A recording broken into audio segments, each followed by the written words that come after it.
एक और नए दिन के साथ अल्लाह ताला का शुक्र अदा करते हैं। अच्छा जी, तो आज के दिन का आगाज़ होता है घर के कामों के साथ। हम औरतों के वही सारे काम, बेसिक काम्स, घर की सफाई, घर की चीज़ों को प्रॉपर रखना, हर चीज़ को सेट करना, जगह पे रखना। तो जी बस मैं हॉल में आ गई थी ताकि अपने डाइनिंग टेबल पे जितनी भी चीज़ें फैली हुई है ना, क्योंकि कुछ अमेज़ॉन के पार्सल्स आए हुए थे, कुछ और चीज़ें आई हुई थी, तो उन सब चीज़ों को प्रॉपर उसकी जगह पे रखूँ। और बस ये पानी की बॉटल्स वगैरह भी सारी फैली हुई थी, तो मैंने सबसे पहले इन सारी चीज़ों को है ना प्रॉपर जगह पे रखना शुरू कर दिया था। घर छोटा हो या बड़ा, अगर सिमटा हुआ होता है ना तो बहुत ही खूबसूरत लगता है और साथ साथ बहुत ज़्यादा बरकती भी होता है। मतलब हर चीज़ में सुकून नज़र आ रहा होता है। अगर एक बार उठ के सारे घर की सफाई, हर चीज़ को प्रॉपर जगह पे रख लिया जाए ना, तो फिर वो घर इतना ज़बरदस्त लगता है। छोटे बड़े से कोई फ़र्क नहीं पड़ता है। मेरा तो आजकल ये आलम है कि अगर एक एक्स्ट्रा दुपट्टा भी पड़ा हो ना कहीं पे हॉल में या किसी चेयर पे, तो मुझे सुकून ही नहीं मिलता है जब तक मैं उसको प्रॉपर फोल्ड करके, प्रॉपर तय करके उसकी जगह पे ना रख दूँ।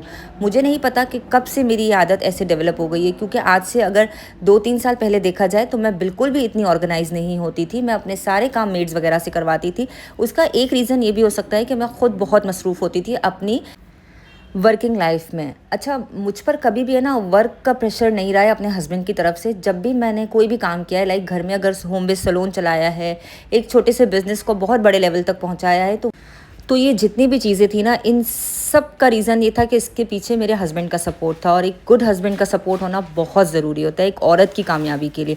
हम लोग ने अक्सर ये सुना है कि एक मर्द की कामयाबी के पीछे एक औरत का हाथ होता है, तो बिल्कुल सेम इसी तरह एक औरत की कामयाबी के पीछे भी एक मर्द का हाथ होता है। अब इसमें चाहे वो उसका शौहर हो, चाहे वो उसका बाप हो, चाहे वो उसका भाई हो, तो ये सारे रीजंस भी होते हैं एक औरत की कामयाबी के पीछे। मेरा तो आजकल ये मानना है कि हमें औरतों को भी, बच्चियों को भी बहुत ज़्यादा ग्रूम करना चाहिए, जिस तरह के दौर में आजकल हम हैं।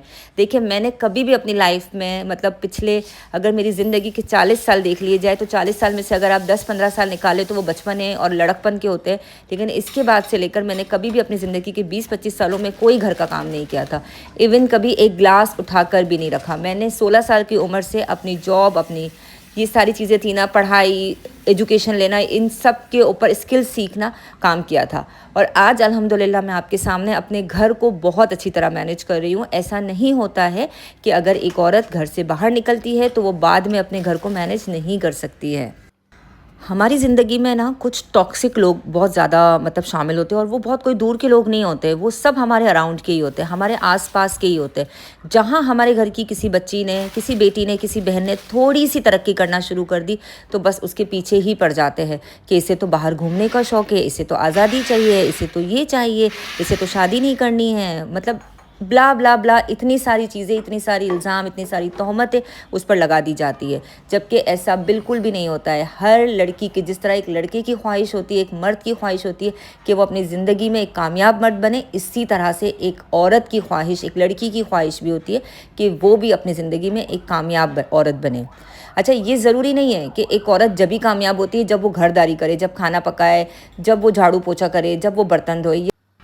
लेकिन इसके बरक्स मैं ये भी बिल्कुल नहीं कहूँगी कि एक घरदारी करने वाली औरत नाकाम होती है। वो अपने तरीके से, अपने हुनर में कामयाब होती है।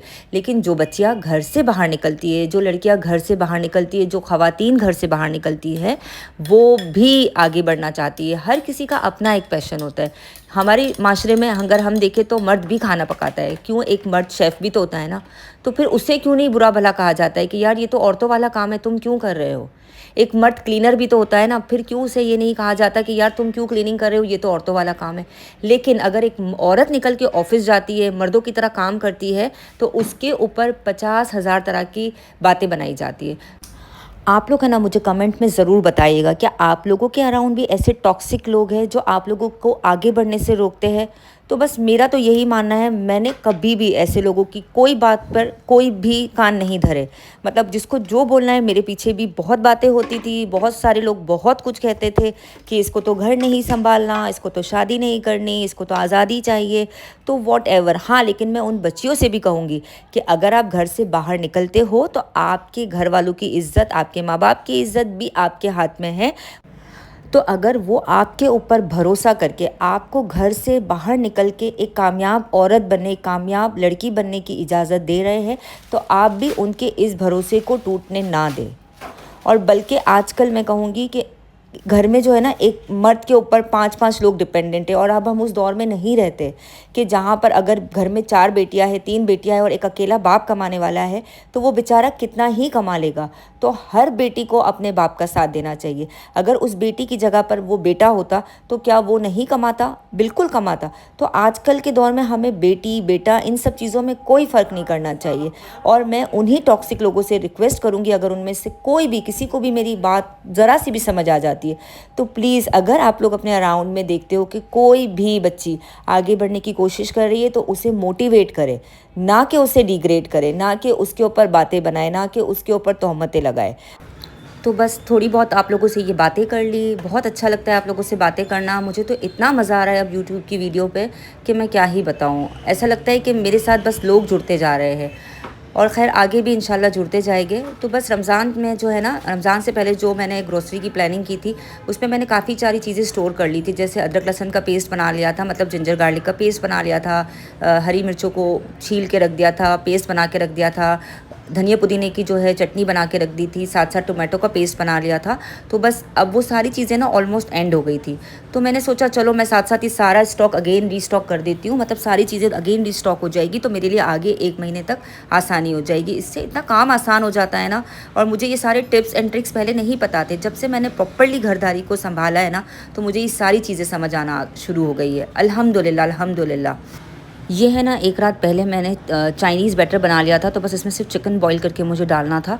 तो क्या था कि समोसे बन जाते या रोल बन जाते। मेरे पास है ना समोसे की अच्छी खासी शीट्स बची हुई थी रमज़ान की। तो मैंने सोचा कि चले मैं है ना उसी में ये बैटर डाल देती हूँ, फिल कर लेती हूँ ताकि वो शीट्स भी यूज़ हो जाए। अच्छा जी, अब मैं है ना चने की दाल बना रही थी। जो साबित चने की दाल होती है ना, वो मेरे दूसरे स्टोव पे देखिए वो बॉईल हो रही है। इसको मैंने तकरीबन दोपहर से ही भिगो दिया था ताकि अच्छे से सॉफ्टली जो है ना ये कुक हो जाए। तो बस इसका बैटर बनाने के लिए जो है ना, मतलब इसका मसाला बनाने के लिए मैंने तेल में जो है अदरक लहसुन का पेस्ट डाला, साबित गरम मसाला डाला, अच्छी तरह से उसको भून लिया। इसके बाद टोमेटो का जो पेस्ट होता है ना, जो मैंने अभी अभी आप लोग के सामने बनाया था, उसका थोड़ा सा बचा हुआ था वो ऐड कर दिया और अच्छी तरह से भून लिया। और इसके बाद इसमें मैंने सारे स्पाइसेस डाल दिए थे। रेड चिली है, कश्मीरी चिली है, धनिया जीरा का पाउडर है, हल्दी है, ये जितने भी बेसिक स्पाइसेस होते हैं ना, नमक है, थोड़ा सा चिकन पाउडर है। इससे बहुत अच्छे फ्लेवर इन्हेंस हो जाते हैं। और साथ साथ जो है ना मैंने धनिया जीरा भून के रखा था ना, वो बिल्कुल थोड़ा सा डाला था। और हाँ, 1 चम्मच तक मैंने इसमें इमली का पल्प डाला था। इससे इतना अच्छा टेस्ट हो गया था कि मैं क्या ही बताऊँ। अब ये देखिए मैंने समोसे का जो है ना बैटर भी बना लिया था साथ साथ। तो मुझे है ना, मतलब ये चाइनीज़ समोसे का बैटर था और मेरे पास है ना रोल की शीट्स बिल्कुल भी मौजूद नहीं थी। बट ये समोसे की जो शीट्स थी ना, ये ऑलरेडी लेफ़्ट ओवर थी। तो मैंने कहा चले ये भी यूटिलाइज़ हो जाएंगे, साथ साथ समोसे भी बन जाएंगे। खाने तो रोल में भी है और खाने तो समोसे में भी है। तो बस एक साथ सारे ही समोसों को मैंने फ़ोल्ड कर लिया और फिर इसको अच्छी तरह से पेस्ट करके इसको अच्छी तरह से ट्रे में जो है ना फैलाकर इसको मैंने फ्रीज़र में डाल दिया था ताकि ये फ्रीज़ हो जाए। अब जब ये मैं बना रही थी ना तो अयान आ गया था और अयान ने कहा कि अम्मा मैं है ना मुझे ये समोसे खाने। तो मैंने कहा चलो मैं थोड़े बहुत फ्राई कर देती हूँ खाने के साथ साथ। और बस समोसे फ्राई किए, दाल चावल भी ऑलमोस्ट रेडी था, मैंने वो भी डिश आउट किया। और बस इसके बाद हम लोगों ने अपना डिनर किया। मुझे दुआओं में ज़रूर याद रखिएगा और प्लीज़ वीडियो को लाइक कर दीजिएगा। कमेंट में ज़रूर बताया करें कि आप लोग को वीडियो कैसी लगती है।